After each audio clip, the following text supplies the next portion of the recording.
he pitches him off. Whoa, in the wall! Busch is gone! It's over for Kyle Busch! Will Kyle Busch win again? You know, it's really weird to ask that question. I know a lot of people are going to roll their eyes at the title of this video, at the question, especially after the fact that the spin I just showed here, well, this happened at the end of the Kansas race where Kyle Busch was leading and was maybe well on his way to winning. But I think this is an actual valid question. And I think there's a couple reasons for why this is a valid question. And it's one that until a couple weeks ago when RCR got a little faster, people were asking as well. Well, first off, he's going to be 40 in 2025. And I get it. There are a lot of drivers who have raced very well into their 40s, but the age cliff is real. And nowadays, the margin of error is so thin compared to what it used to be. These cars are so close together that everyone needs to have every little edge they can get. And a driver who's getting older is a driver who's getting slower, more or less. The age cliff is real. MTJ, for instance, he was on again, off again in his 40s. He'd have 4 wins in 2021 and 3 last year, but he was also winless in 2022 and 2024 and has fallen off a cliff this year. Jimmie Johnson, one of the greatest drivers to ever grace the racetrack in a NASCAR car, well, at 41, he got his last win. He would be winless for 3.5 years, and now in the next-gen car, he looks like a shell of his former self. Dale Earnhardt Jr., maybe not to the pedigree with championships as MTJ and JJ, but DJ here, Dale Jr., his last win was in his 40s, and it looked like there was no stopping Jr. at that time. After all, he had just come off a 4-win season the year before, and going to 40, now 41, he had a 3-win season. Now, ultimately, injuries got the best of him, but he was slower the next year, and it was pretty clear that he was starting to have a slow fall down in results. And Kyle Busch is kind of in the same light, like we'll talk about in a bit. Now, this isn't the end of the world, though. Others have done better. Kevin Harvick was winning at 46, and Gordon was winning at 42. I think the difference is these drivers did have elite seasons and were still consistently, for the most part, winning during the seasons leading up. Whereas Kyle Busch has not consistently won, I would say, since his JGR days. He's had different times he's won. He's broke through for different reasons, but he hasn't been a dominant or even just a competitive force on a regular basis. Look at 2023. In his first 15 races, he won 3 of them. And we were all thinking that he was off to the races, going to compete for a championship. Heck, he was making my prediction at the early part of the season of 6 wins a reality.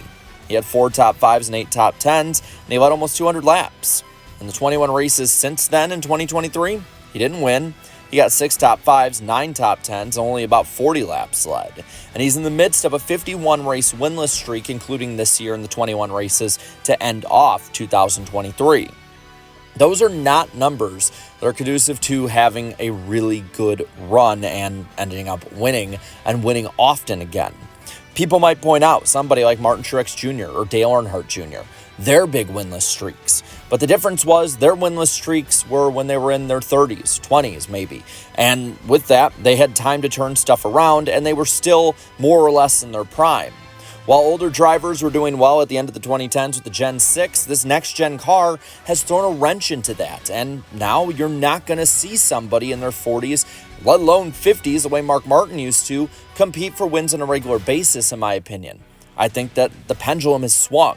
And if you look at the trends, Busch has trended downwards nearly every year in every statistical measure since 2019, when he won a championship and was clearly a championship favorite for the entirety of the season, winning races and competing. But even then, he had a long stretch of races where he didn't win. He just was really consistent and really good, and the car suited him well. RCR overall has been off. And it is, I would say, something that in general the team has had as of late, and they have not been able to stray away from. They've had different times where they might be really good. The last couple weeks for RCR has been a noticeable improvement, but there's nothing saying that they're going to make that a consistent improvement. And even so, they're not the best cars out there, aside from when Austin Dillon was the fastest at Richmond. It's more or less their top 5 cars. If somebody makes a mistake, they can win, but they're not going to go out there and take it, more or less. They had some momentum, but they've squandered this before. They've squandered having good momentum with Tyler Reddick. They've squandered having good momentum with guys like Ryan Newman and others in the last 10 or so years. Ever since Kevin Harvick left this team has not been the same, and it's clear as day. So I can't, with a confident jurisdiction on this, say that, yeah, they'll turn it around and be fine. RCR, I just can't see them being much more than a B or C tier team at this point, and they still have been going downwards. And what's better at this point for Kyle Busch? After all, he's signed with this team through 2025, and while there were some rumors going around that maybe he'd go back to Joe Gibbs Racing, that's not going to happen. He will go into his age 42 season as a free agent in 2026, meaning that he has got to turn his career around real quick in order to win if he can't at RCR for the rest of this year and the rest of 2025 to come. And what's better? Well, maybe Spire, but that's still a mystery as of now. We don't know if Spire is going to be all that great. Kyle Busch races at time for their truck team, but it's not like it's insured to be a good Cup program overall. Trucks and Cup are way different, and with that, they might keep the 3 drivers they have now if they're doing well. Kyle Busch is a driver who has been off for a while. Like I said, he has not adapted well to this next-gen car, as he basically said at Kansas. Gibbs, there's probably not going to be room at the end, and if there is, I don't see it happening with Kyle Busch. Maybe 2311? That could be a possibility. Denny Hamlin helping his former teammate and possible friend, and maybe giving him one good shot again at winning a championship, or maybe just winning some races. The issue is that 2311 hasn't been able to put a full season together yet. They've been pretty damn consistent when it comes to Tyler Reddick in 2024, but Tyler Reddick has also had a bit of a downturn in the playoffs. He has not turned it up a wick like some of the other competitors. And Bubba Wallace has never put a consistent season up. I think Kyle Busch is better than Bubba right now, but I don't think he's better than Tyler Reddick. So can he win? Yeah, maybe he could in those, but I don't see him going to any superpower team at this point. Maybe if everything goes haywire, a Trackhouse deal could happen, or a 2311, but those aren't the A-tier teams the way that Gibbs, Penske, or Hendrick is, and none of them have room at the end. All of their drivers, for the most part, are set in. To go back to the big question, will Kyle Busch win again? Maybe.